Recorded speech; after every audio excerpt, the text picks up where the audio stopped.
Right now, in Washington, lawmakers are quietly working on something that could change the future of your Social Security check. And most people have no idea it's happening. This isn't a rumor, it isn't a campaign promise. It's a real set of proposals moving through Congress right now, in 2026. And depending on which one wins out, your monthly payment could look very different in just a few years. Stay with me, because by the end of this video, you'll understand exactly what's on the table, who it affects, and what you should be watching for next. Here's why this matters so much right now. Every year, the trustees who oversee Social Security release a report on the health of the program. And this year's report delivered a warning that got a lot more serious than in years past. The main trust fund that pays retirement benefits, called the Old Age and Survivors Insurance Fund, is now projected to run out of money in the fourth quarter of 2032. That's not decades away. For many people watching this video right now, that's well within your own retirement. Now, here's what that actually means. It does not mean Social Security disappears. Payroll taxes from working Americans will still be coming in every single day. But if Congress does nothing between now and 2032, the money coming in from payroll taxes would only be enough to cover about 78% of scheduled benefits. That means an automatic across-the-board cut of roughly 22% for every single person receiving a check. Current retirees, survivors, spouses, all of it, unless lawmakers act before then. That's the deadline hanging over Washington right now, and it's exactly why several new plans have started moving through Congress this year. But here's what most people don't realize. There isn't just one plan on the table. There are several, and they take very different approaches. Some raise taxes.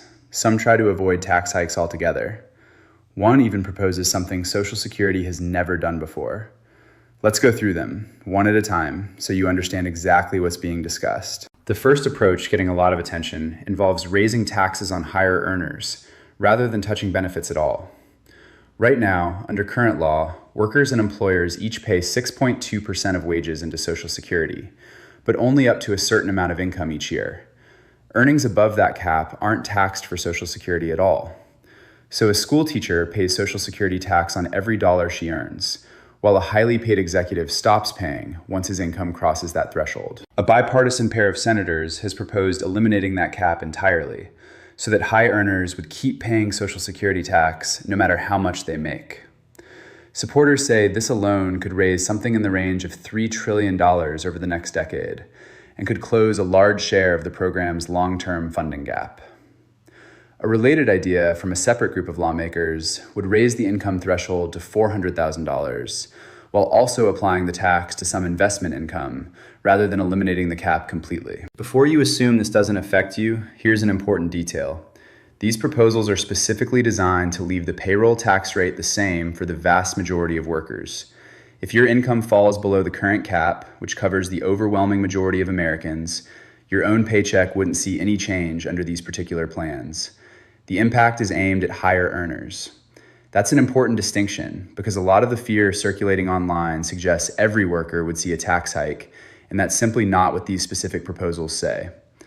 There's another important detail though, and we'll come back to it in a moment. The second major approach takes a completely different route, and it's arguably the most unusual idea being seriously discussed in Congress today.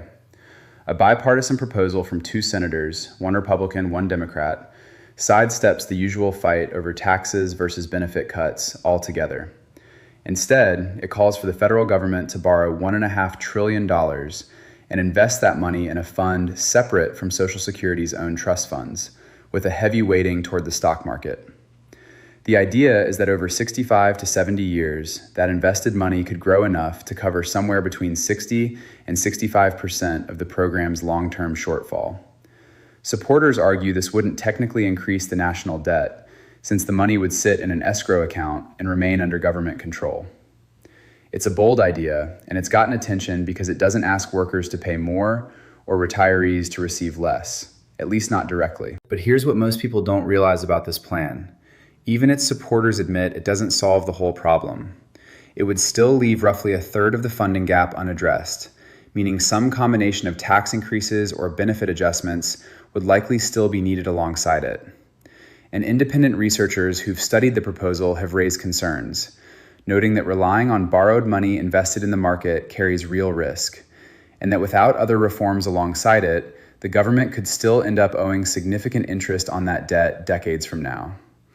In other words, this idea is being taken seriously, but it is not a simple fix, and it is not close to becoming law yet. The third approach on the table is the one most likely to make people nervous, because it involves adjusting benefits directly rather than raising revenue.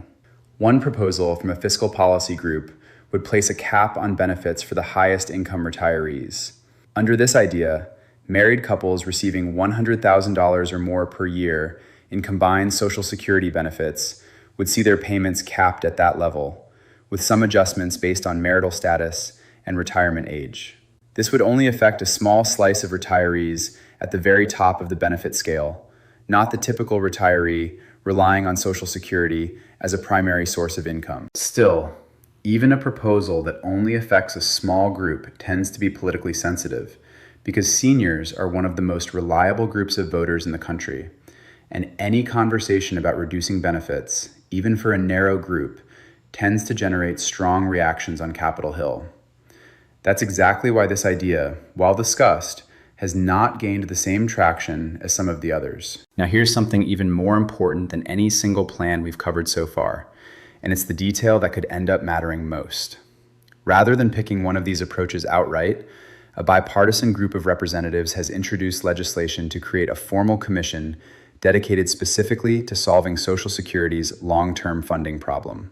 This commission would include 13 members, appointed by the president and by congressional leaders from both parties, along with independent experts from outside government.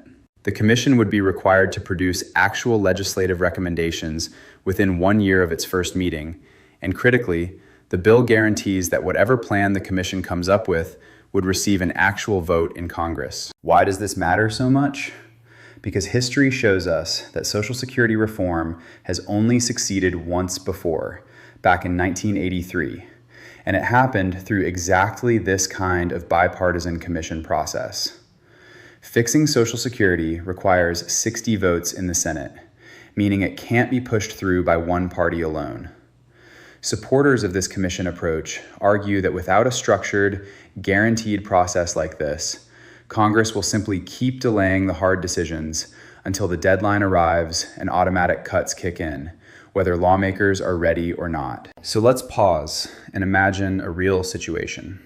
Suppose you're 60 years old right now, planning to retire in the next few years. You've been counting on your Social Security check to cover your basic living expenses. Under current law, if nothing changes, you could see that check reduced by roughly 22% the moment the trust fund runs dry in 2032.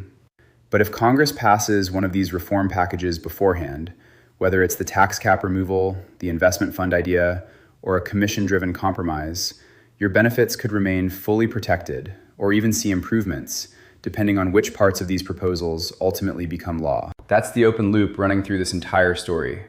Nothing has been finalized. Nothing has passed yet. These are proposals, hearings, and draft bills, not signed legislation. And that brings us to the most common mistake people make when they hear about these plans online, assuming that because a senator introduced a bill, it's already the law, or that a benefit change is guaranteed to happen on a specific date. That's not accurate. Bills get introduced in Congress all the time without ever reaching a floor vote.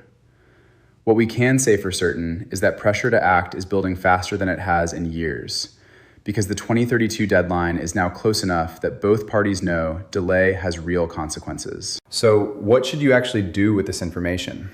First, don't panic and don't assume your check is about to shrink tomorrow. None of these proposals have been signed into law. Second, if you're within striking distance of retirement, it's worth paying attention to how these plans evolve over the next year or two, since the shape of any final compromise could affect your claiming strategy.